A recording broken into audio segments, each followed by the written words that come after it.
Well, hi there. I'm Diana Montford, the world's first transgender television journalist. Born male, became female. And let's talk about channeling. Now, there's a non sequitur, but anyway. Do you believe in extraterrestrials? Even if you don't, you might like to watch, because if you have an open mind, you might by the time this show is over. My guest is Mr. Nick Curto, who is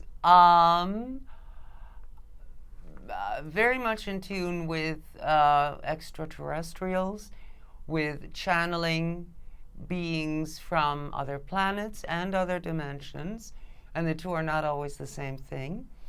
We are going to talk about what close friends of his have channeled and what it means for planet Earth and the people of this lovely little planet we call home. My guest, Mr. Nick Curto. Thank you, Diana, for having me here. My pleasure. So now you have a friend who likes to channel ETs. A wonderful friend. Jane is her name. Mm-hmm. I met her a little over a year ago. Ever since she was a child, she was a sensitive. She knew things that she couldn't possibly pick up, but she knew anyways, and she just did.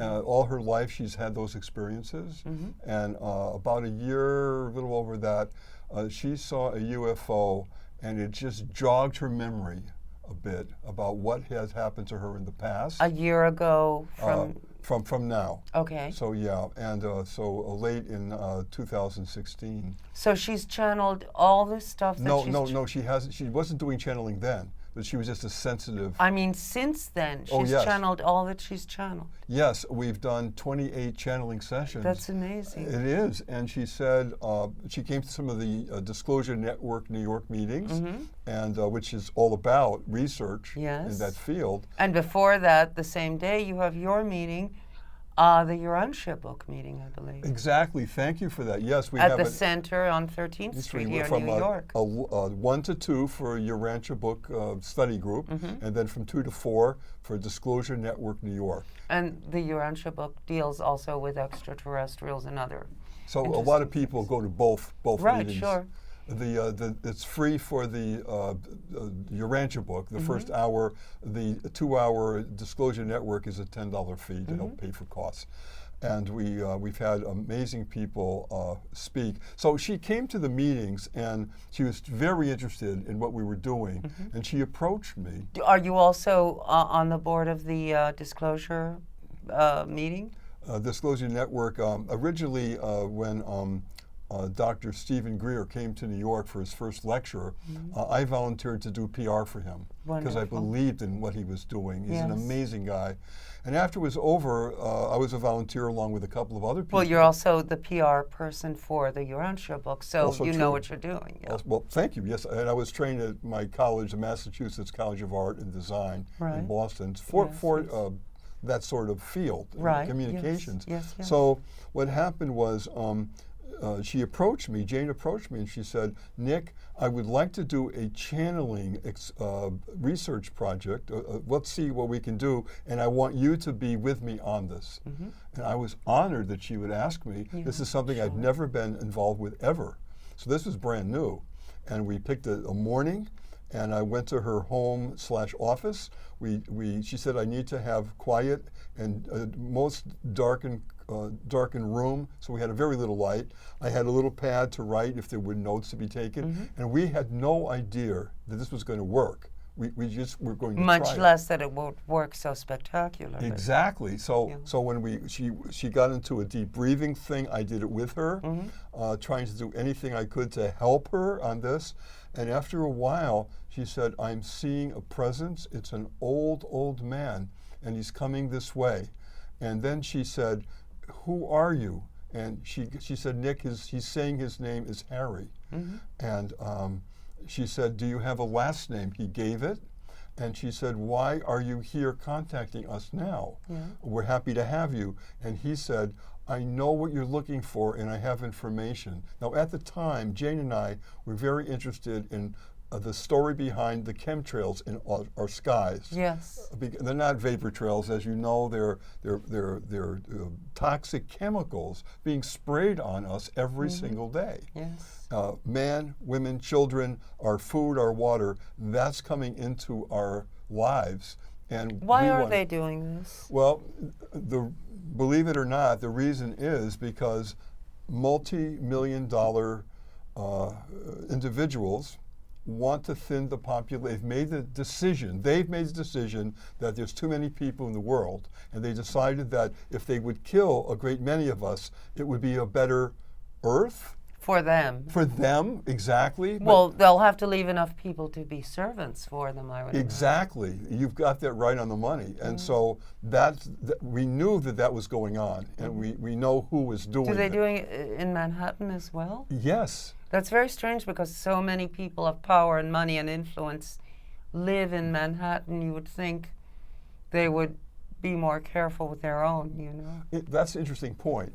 That really is. In fact, I was thinking, why in the world wouldn't they be breathing the same air? Yeah. And a doctor I was talking to said, if they have the right filters of their homes, their boats, every place that they are, they could filter out all the toxic chemicals that we are breathing in without consent. Exactly. And again, this is a multi-trillion-dollar effort worldwide. If you go to the cities all over Europe, you're going to see chemtrails. Yeah. And I was in a train coming from Connecticut, and I looked out the window, and the skies were covered with cross-hatching of have you ever seen that? Sort of like plaid, yes. And you're thinking, but planes don't. The planes will do in corridors. They'll do. How long have they been doing this?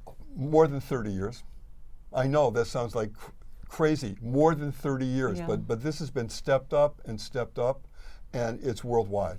Is that why so many people these days have cancer? Cancer, autism is skyrocketing. Oh, that is all kinds of both eyes and nose diseases. So, that's coming. Autism is not due to vaccinations? Yes, but not only that. That's a good point. Not only that, but when you're putting these chemicals, spraying them on us, it hurts our health. It weakens us on so many levels. I've called the health department of New York City. I've gotten in contact with the mayor's office, nobody will touch the subject. Our current mayor? Yes. De Blasio? Yes. Nobody will touch the subject. Nobody will respond. I'm talking health departments that are supposed to protect us. You know, you and I and taxpayers. Right. Where are they? Why aren't they saying what's up there? Why are they allowing the spraying? And so because they are subject to the will of the 1% and they're afraid for their lives. I'm afraid that you're exactly right on that. And so they won't touch the subject. They won't. They won't at all. If you call into the news department and say, could someone, a reporter, check this out and tell us what's really going on, you're not going to hear from them. And that's scandalous. It really is. It bothers Jane and I. And so to answer your question, we decided that if we did a channeling, the first one, we would ask, can you tell us anything about this chemtrail process? Can you give us any information? So we had that as an objective, just to see. And this gentleman said, I'm here and I can tell you some facts about chemtrail. He was dead and was in another place. Not only was he, but he was killed. By the powers that be? He said that even though I was an old man, they couldn't take a chance that I would say anything at all. Yeah, and in my old age, they killed me. And he was furious. Yeah. So the process was... I hear Marilyn Monroe isn't too happy either. Here we go. She's telling everyone who ever lived, they murdered me, they killed me. Boy, that's a story. Yeah. So the thing was that Jane then was saying, Nick, you can take over and ask the questions, and if I'm hearing any answers, I'm going to verbalize them so you can hear what this Harry is saying. Yes. So that was the process. So I said, Harry, I'm Nick, I'm with Jane. Can you tell us anything about the chemtrail phenomenon and what's going on? And he gave us specific information. Well, had he been an engineer with these people or something? Actually, he was in the service, and he was in Palo Alto, California. Oh, sure, yes. Where this was hub of all there we go. government secrets, yes. Big time, and that Yes. he's saying that over 30-something years, they had called in the top scientists on this top secret project to say, what can we do to reduce the population of the world, and that was the premise. Yes, but there are also people who are being preserved, who are being allowed to live, who are miraculously saved from all diseases, and that's very strange. You know? I think if you have the money. No, I don't think it's about money. I think they have plans for different people, and those people are kept in a state of excellent health in spite of all sorts of risks they might take, and are guaranteed a long and productive life. And I have no idea why that might be, but I've heard that that's the case. So here we go. So the bottom line was, it was an amazing session. You know what the bottom line is? Yeah. You know the Matrix? Yes. We all have to take the red pill, forget the blue pill. Take the red pill, see what's really going on, you know? So that was the gist of our first session. When it was over, we checked some of the information that this Harry had given us through the channeling, and it checked. Sure. It did. And Jane says to me, Nick, we should do another channeling next week. And I said, sign me up, Jane. And this was a little over a year ago. We've done 28 channelings altogether. Jane does not want her entire name used, does she? I'm sorry? Jane does not want her name used.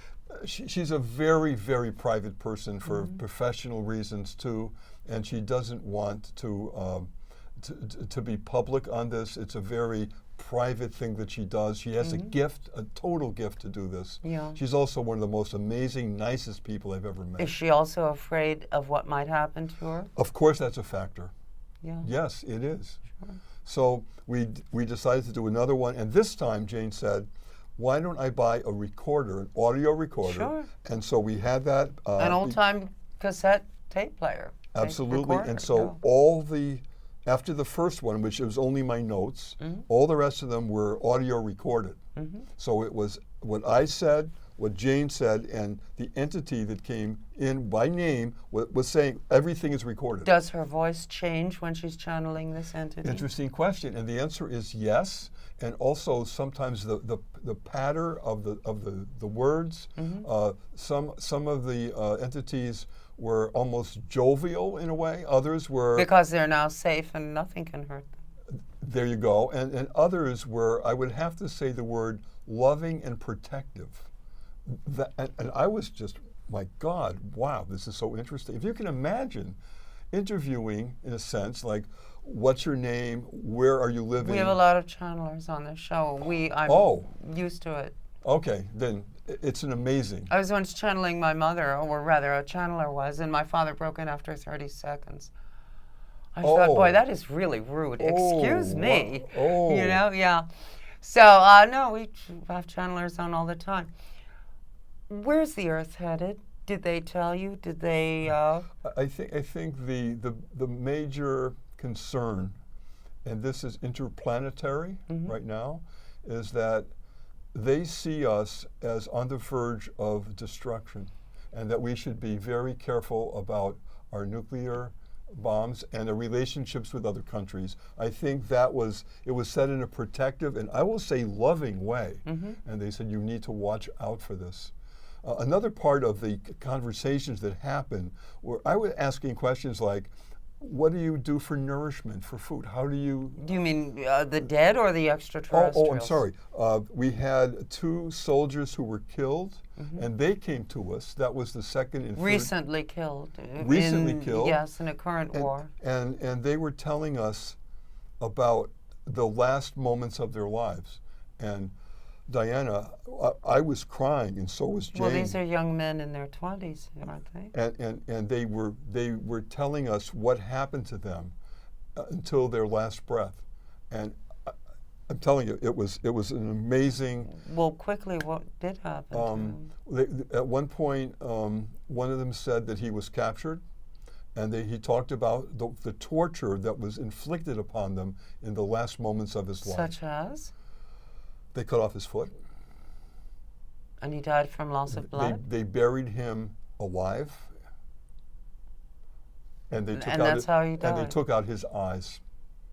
If you can imagine hearing something like that, what do you say? Yeah. And he was talking about, the two soldiers were talking about how they miss so much their loved ones. Yeah. And they didn't have a chance to really live their full lives, because he said, I wanted children.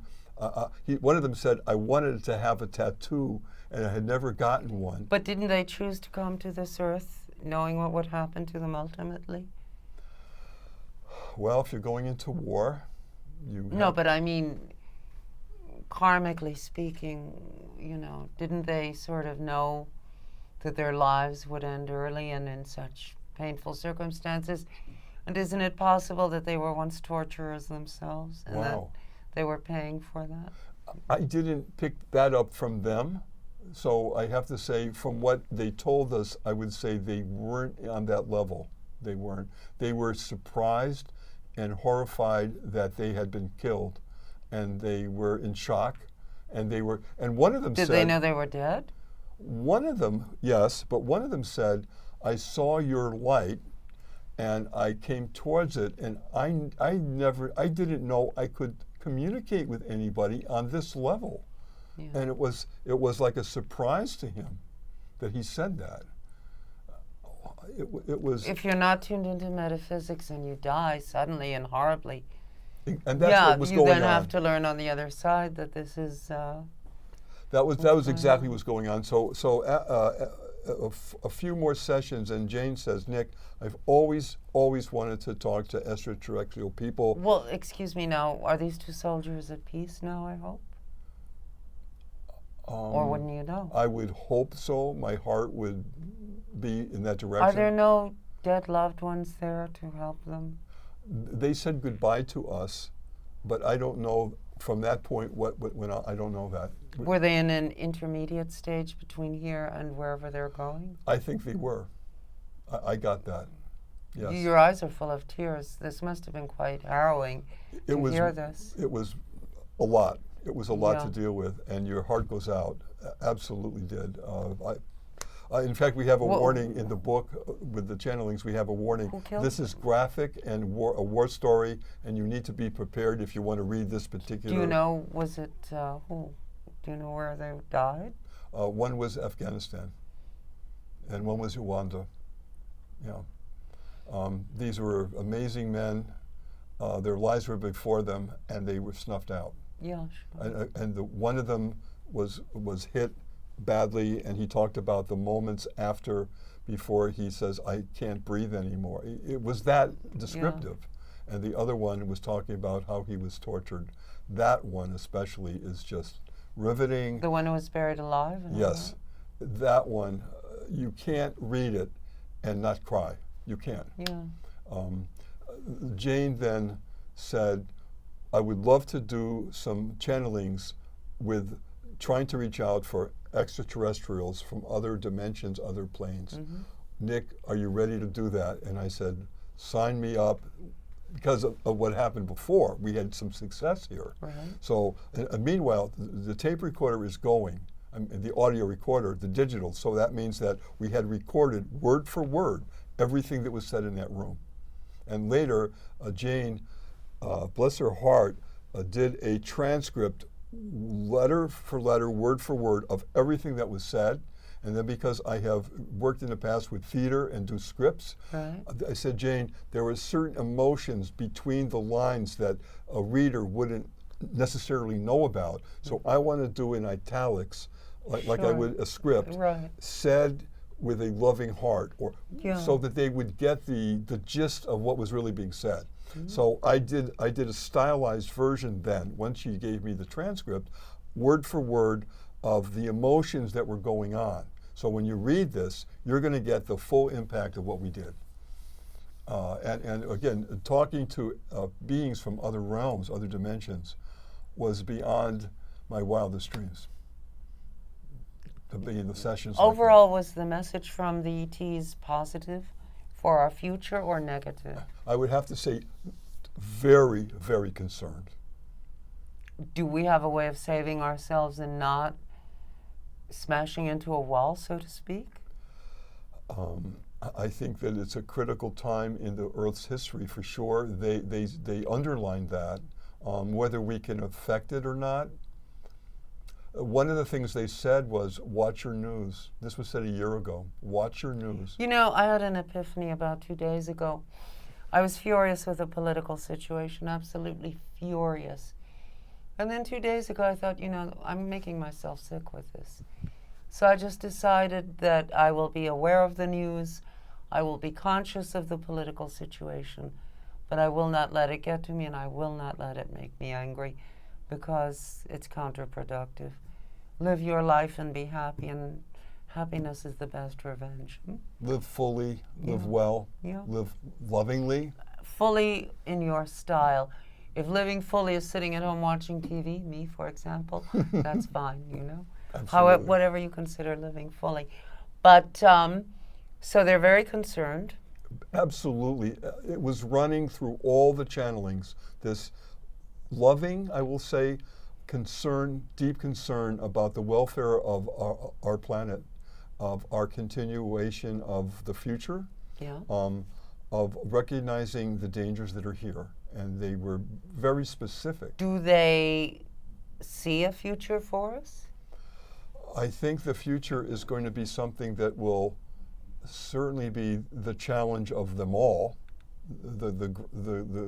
Absolutely, it's a future that perhaps, if it does come, is going to be the total game changer of everything in the last 2,000 years. I am an optimist to a point, and me too. Do think that there is a future and that we'll be fine. Me too. I am, but I also. We're both old enough to remember duck and cover. Ooh, the Cuban Missile Crisis. Remember that? Ooh, the hydrogen bomb, the atom bomb, the this bomb, the that bomb. Khrushchev, we will bury you. I mean, bullshit, you know? Oh my God, duck and cover. Yes.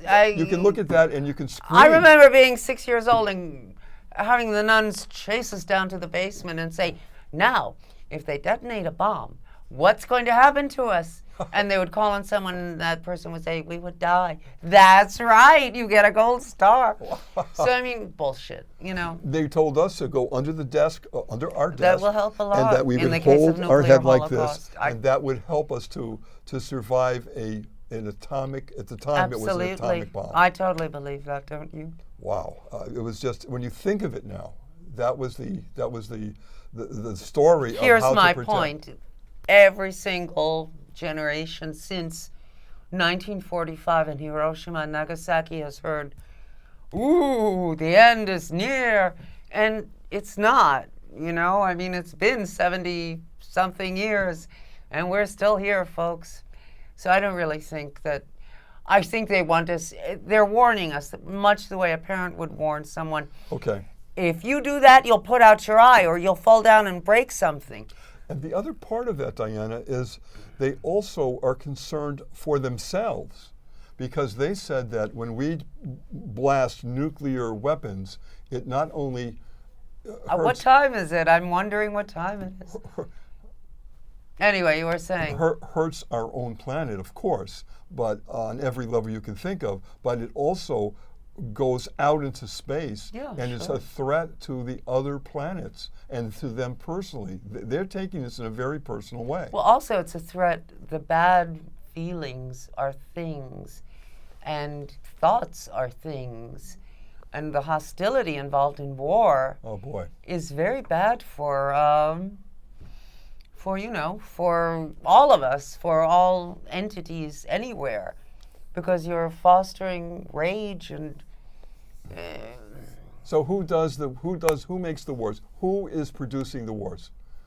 We are. And the bankers and the industrial complex, that if there's no war, there's no business with the fire. They said that during the Crimean War. Of course, of course. But we rise above that. You can even be in the middle of a war. Bombs exploding all around, shots whizzing past. And if you are secure within yourself. You lack even a fear of death.